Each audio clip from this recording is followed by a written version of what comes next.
با مقصد منبع نیز معتدل نگاه داشتن وضع بهداشتی در قلمرو شهر خوجند وابسته به بیماری سیرویتی نوی کرونا ویروس در اساس سپارش سردار ستاد ولایتی اوید به پرزور نمودن چاره‌های ضد اپیدمیکی برای پیشگیری انتقال و پیدایش سیرویتی نوی کرونا ویروس رئیس ولایت سوق رجب‌بای احمدزاده از جانب مرکز نظارت دولتی سانیتری اپیدمیولوژی شهر در یک قطار مؤسسه‌های طبی و محل‌های ساحلی راست شهر خوجند تدبیرهای بی‌ضررگردانی عملی کرده شد.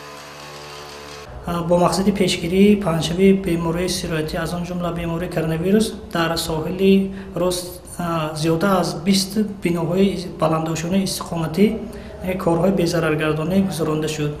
مقصد از گذراندن چنین کارها این پیش از همه پیشگیری نمودن خطر پنجشنبه بیماری سیرویتی میباشد.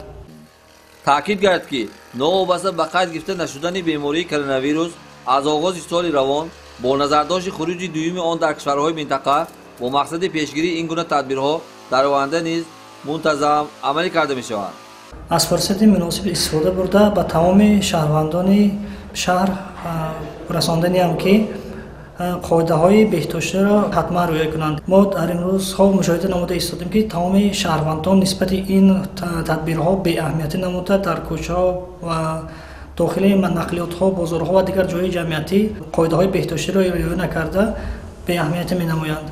چنین حالات ها باعث خطر پنجشنبه و پیدایش بیماری شده می تواند. همچنین در جریان بی‌ضررگردانی دایر بر راه‌های پیشگیری بیماری رعایت قاعده‌های بهداشتی با شهروندان صحبت‌ها انجام داده شدند.